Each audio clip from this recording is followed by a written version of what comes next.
Pengantar makanan itu terlempar sejauh belasan meter oleh truk. Sopir tidak segera menolong setelah turun dari mobil. Sebaliknya, dia merasa dirinya adalah orang yang paling malang. Yang lebih menjengkelkan adalah, pria itu dengan sisa tenaga terakhirnya meminta tolong kepada sopir. Akhirnya, sopir melihat sekeliling dan menyadari tidak ada kamera pengawas. Dia cepat-cepat berlari kembali ke mobil dan mundur lagi. Kemudian, pengadilan memutuskan ini adalah kecelakaan lalu lintas. Dan sopir itu hanya dipenjara selama 1 tahun 2 bulan sebelum dibebaskan. Ibu dari korban meminta penjelasan kepada sopir.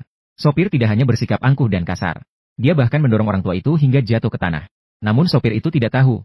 Dia sudah menjadi sasaran hakim bawah tanah, Awei. Malam harinya, sopir itu sendirian berendam di pemandian. Awei menangkap kepalanya dan menekannya ke dalam air. Jika tidak ada kejadian yang tidak terduga, dalam 5 menit, sopir itu pasti akan mati di tempat. Siapa saya? Saya datang untuk menangkapmu, hantu. Di siang hari, dia adalah seorang polisi biasa. Di malam hari, dia berubah menjadi hakim bawah tanah untuk menegakkan keadilan. Selama mereka adalah penjahat yang lolos dari hukuman hukum.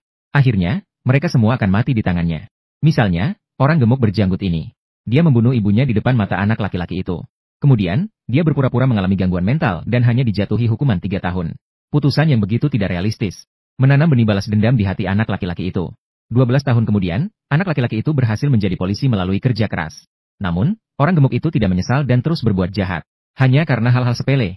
Dia memukuli sopir itu dengan brutal. Laporkan ke polisi. Tapi jangan khawatir, penjahat akan menghadapi penjahat lainnya. Wei yang sudah dewasa berdiri tidak jauh dari situ. Tujuannya sangat jelas. Jika hukuman hukum tidak berguna, maka balas dengan kekerasan. Wei mengikuti orang gemuk itu sepanjang jalan. Memilih untuk menyerang di gang yang sepi. Namun, ketika si gemuk melihat Awei yang lemah, dia yang pertama kali menyerang. Akibatnya, dia dijatuhkan oleh satu pukulan keras dari Awei. Belum sempat pulih, dia sudah terkena tendangan.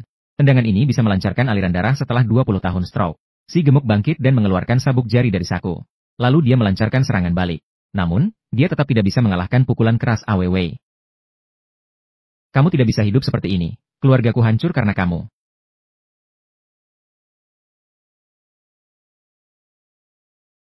Dengan si gemuk yang sudah ditangani. Maka dimulailah babak Awei membalas dengan kekerasan. Dia melihat di televisi. 2 preman masuk rumah dan buang air besar secara paksa. Pemilik rumah yang mencoba menghentikan malah dipukul hingga terluka parah. Para preman tidak hanya tidak memberikan kompensasi. Mereka bahkan menyuap pengadilan untuk menolak tuntutan korban. Bahkan mengancam akan membalas kepada seluruh keluarganya. Mendengar berita ini, Awei segera bergegas ke rumah korban. Saat itu, 2 preman sedang berkemih di jendela rumah korban. Awei menutup jendela dengan papan. Kemudian menyerang para preman. Mengacaukan saya dengan urin.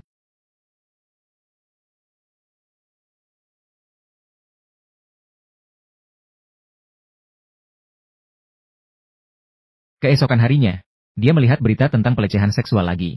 Dokter pria yang melecehkan pasien wanita tidak hanya tidak ditangkap, bahkan lisensi praktiknya tidak dicabut. Jadi dia datang ke rumah sakit ini dengan penuh kemarahan. 1 detik sebelum masuk ke dalam, dokter pria itu akan menyerang pasien wanita yang sudah dibius.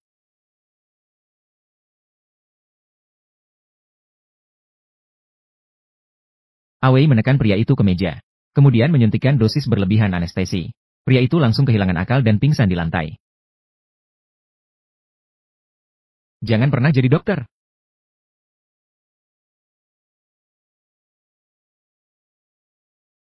Kejadian seperti ini terus terjadi. Membuat jurnalis, Kak Jin, menyadari dengan tajam. Jika hal-hal yang membalas kekerasan ini disiarkan secara terbuka di televisi, maka rating pasti akan melonjak. Ternyata seperti yang diperkirakan Kak Jin. Informasi begitu diumumkan, langsung mendapatkan dukungan dari banyak orang. Untuk itu, orang-orang bahkan memberi julukan, Hakim bawah tanah, kepada Awei. Agar bisa terus terkenal. Kakak Jin melakukan penelitian mendalam tentang apa yang dilakukan Awei. Dia menemukan bahwa waktu dia menghukum orang jahat selalu pada akhir pekan. Jadi dia memerintahkan rekan-rekannya untuk mempersiapkan siaran langsung. Namun setelah menunggu selama 2 minggu, mereka tetap tidak bisa menangkap informasi apapun tentang Awei. Ketika semua orang merasa gelisah, Kakak Jin kembali memikirkan sebuah cara, yaitu memanfaatkan kasus Siun 7 tahun yang lalu untuk menarik Awei. Kami memutuskan untuk mengungkap nama asli pelaku kasus Won.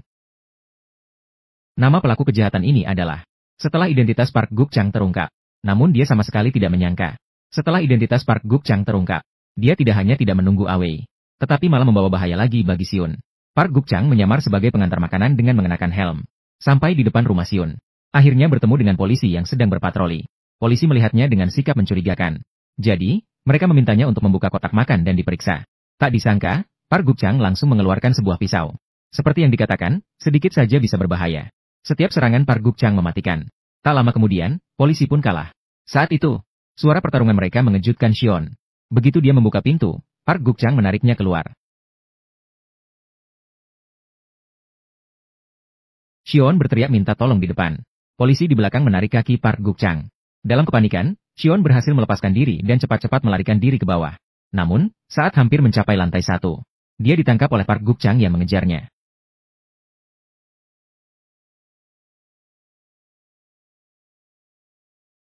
Xion, hidupku hancur karena kamu.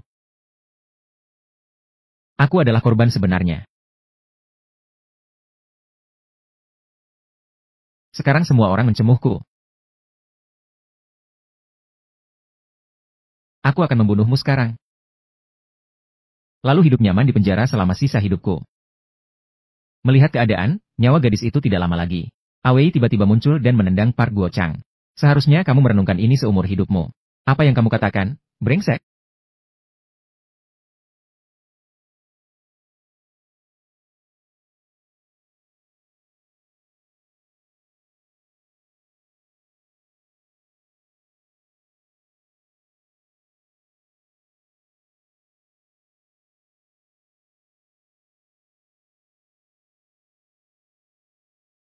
Sementara itu, kakak Jin yang menerima kabar segera bergegas datang. Namun, ketika dia tiba di lokasi, Awei sudah pergi tanpa jejak. Ini adalah keadilan ilegal yang membalas kekerasan dengan kekerasan. Selanjutnya, Awei akan terus menghukum seorang pria bernama Biao. Kejahatan yang dilakukannya membuat orang merinding. Gadis malam yang berpenampilan menarik pria itu ke samping. Lalu bertanya apakah dia ingin menghabiskan malam bersamanya. Faktanya, pria itu bukan hanya seorang pembunuh, tetapi juga seorang polisi. Dia sama sekali tidak punya waktu untuk menggoda wanita itu, melainkan menatap tajam ke arah Biao di seberang. Biao bukanlah orang baik. 3 tahun yang lalu, dia merampok sebuah toko serba ada bersama 2 rekannya. Dia tidak hanya membunuh pemilik toko. Bahkan 2 anak berusia 7 tahun pun tidak dia lepaskan. Setelah tragedi terjadi, karena 2 kaki tangan lainnya masih di bawah umur, Biao Zi bersekongkol dengan mereka, menyalahkan semua kejahatan kepada yang masih di bawah umur. Akhirnya, Biao Zi hanya dijatuhi hukuman 2 tahun 6 bulan untuk 3 nyawa. Hari ini adalah hari pertama Biao Zi keluar dari penjara. Tidak hanya tidak merasa menyesal, dia bahkan pamar di depan adik kecilnya bahwa hukum tidak bisa berbuat apa-apa padanya. Adik perempuan melihat Awei terus menatap Biao Zi, mengira dia datang untuk membeli tepung. Jadi dia memaksanya ditarik ke koridor, lalu mengeluarkan sejumput tepung dan memasukkannya ke mulut. Segera setelah itu, dia mulai mengunyah. Di bawah pengaruh tepung, Awei merasa pusing. Sampai hari berikutnya baru dia sadar. Namun, ini tidak mengubah tekadnya untuk menghilangkan Biao Zi. Setelah beberapa hari mengintai, dia menemukan bahwa uang yang didapat Biao Zi dari menjual narkoba disimpan di sebuah rumah kecil yang bobrok. Untuk menghilangkan Biao Zi tanpa mengungkapkan identitasnya, Awei pertama-tama mengirimkan surat laporan anonim ke Departemen Narkoba. Kemudian meninggalkan catatan pengakuan di mobil Biao Zi. Tujuan dari semua ini sangat sederhana. Tidak hanya bisa membuat Biao Zi berhasil melarikan diri dari pengejaran Departemen Narkoba, tapi juga bisa membawanya kembali ke rumah kecil untuk mengambil uang. Siapa kamu? Itu uangku. Awei melemparkan uang itu ke tanah di depan Biao Zi. Kemudian menyalakan bensin. Melihat itu, Biao Zi mengambil sekop dan mengayunkannya ke arah Awei. Nama Biao Zi terdengar cukup garang. Tapi saat bertindak, dia sama sekali tidak garang. Apalagi yang kamu inginkan, brengsek?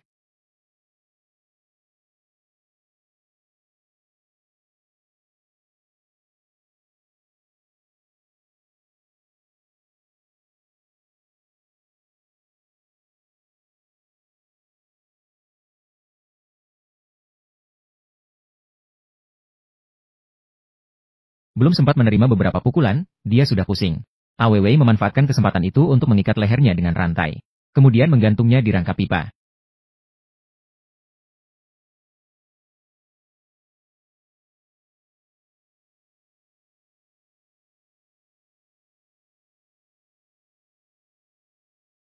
Pukulan demi pukulan menghantam wajahnya. Saat itu, Biao Zi akhirnya menyadari kesalahannya. Tapi Awei tidak datang untuk mendengarkan pengakuannya. Dia langsung mencekiknya sampai mati di rangka pipa. Hari berikutnya, kasus pembunuhan Biao menarik perhatian tinggi dari polisi. Mereka percaya bahwa menghukum penjahat adalah urusan polisi. Sementara itu, hakim bawah tanah sama sekali tidak memiliki hak untuk membunuh. Maka dibentuklah tim khusus untuk menangkap hakim bawah tanah. Liu Neng, sebagai ketua tim khusus, adalah orang yang tangguh. Dia tidak hanya bisa membengkokkan koin dengan satu jari, tapi juga bisa menggeser mobil yang menghalangi jalan dengan tangan kosong.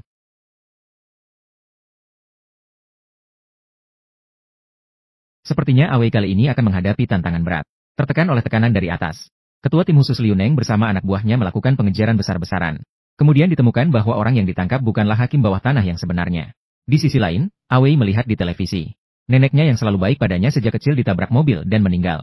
Ternyata 1 jam yang lalu, nenek itu dalam perjalanan pulang setelah mengumpulkan barang bekas.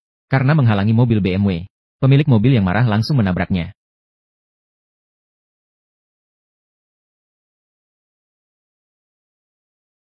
Kardus itu tidak ada harganya, sialan. Apakah kamu meremehkanku? Seorang pejalan kaki melihat situasi itu. Dia mendekati dan menghalangi pemilik mobil agar tidak pergi. Namun, pemilik mobil itu cukup berani dan langsung memukulnya. Tapi dia meremehkan kekuatan pejalan kaki itu. Dia menerima puluhan pukulan.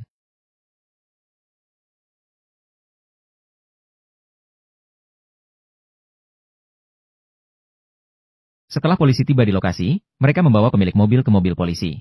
Sementara itu, pejalan kaki juga ditangkap karena penganiayaan. Jelas bahwa pemilik mobil telah melakukan pembunuhan dengan sengaja. Namun, pengadilan menganggap tragedi ini sebagai kecelakaan mendadak. Melihat ini, Awei menggenggam tinjunya dengan erat. Dia sudah siap untuk menegakkan keadilan bagi neneknya yang telah meninggal. Sisi lain, ketua tim penyelidikan, Liu Neng, sudah memperkirakan bahwa Awei akan membunuh pemilik mobil. Jadi, dia mengirim anak buahnya untuk mengawasi selama 24 jam. Namun, Awei juga tidak bodoh. Dia sengaja menciptakan kecelakaan lalu lintas dengan informasi palsu untuk mengalihkan perhatian polisi. Kemudian, dia diam-diam menyelinap ke ruang perawatan untuk memberi peringatan kepada pemilik mobil. Jelas kamu melanggar hukum, tapi bersembunyi di rumah sakit untuk mendapatkan perlindungan. Orang yang taat hukum justru tidak dilindungi. Jadi saya berpikir sejenak. Tetap saja, kekerasan untuk melawan kekerasan itu efektif.